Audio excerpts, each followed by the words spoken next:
গিনি তার বাবাকে বলে, তুমি সবার সামনে আমার গায়ে হাত তুললে বাবা, ঠিক আছে আমি এখান থেকে চলে যাচ্ছি। আমি আর এই বস্তিতে আর কখনোই ফিরে আসবো না।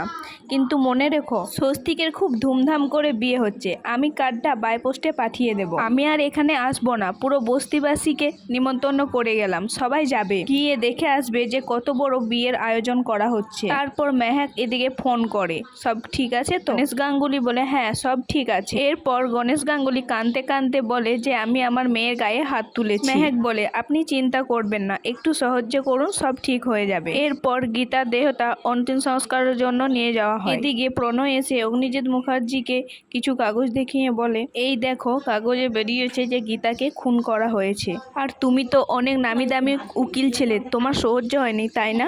হিংসা আর জেদের বসে তুমি গীতাকে খুন করে ফেললে। অগ্নিজিৎ মুখার্জি প্রণয়কে বলে, তুই এসব কি বলছিস? আমি কিছুই করিনি। এরপর প্রণয় বলে, তোমরা একবার দেখতেও গেলে না, মুখার্জি বাড়ির ওখানে কেউ ছিল না। এরপর বন্যি এসে বলে, কি করে থাকবে, সেখানে তো স্বস্তিককে ঢুকতেই দেয়নি। তখন প্রণয় বলে, তোমরা মিথ্যে কথা বলছো। তখন বন্যি বলে, তুমি মেহেককে জিজ্ঞেস করে নাও। মেহেক এসে বলে, যা বলছে সত্যি বলছে। এরপর গিনি এসে বলে, শুধু মুখার্জি বাড়ির লোককে কেন, এই যে স্বস্তিক তাকেও সেখানে ঢুকতে দেয়নি, গীতাকে শেষ দেখাটাও দেখতে দেয়নি, ধাক্কা দিয়ে সেখান থেকে বের করে দিয়েছে, আর আমারও গায়ে হাত তুলেছে।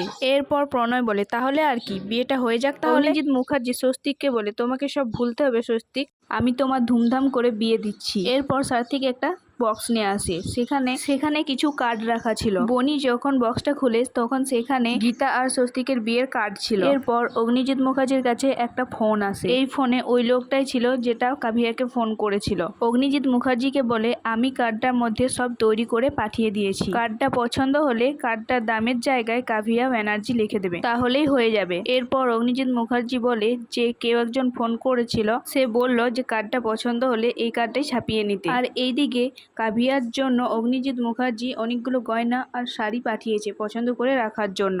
এরপর কাভিয়ার মা বলে, বেনারসটা নিয়ে একটা কাহিনী আছে বুঝলে তো। এরপর দেখা যায় অগ্নিজিৎ মুখার্জি গণেশ গাঙ্গুলির বাড়িতে যায়। গণেশ গাঙ্গুলি বলেন, দাঁড়ান, আপনি এই বাড়ির চৌকাটা পেরোবেন না। তখন অগ্নিজিৎ মুখার্জি বলেন, আপনি জানেন আমার এই জুতোটার দাম কত? আমার জুতো আপনার বাড়ির ভিতরে পা রাখবে না।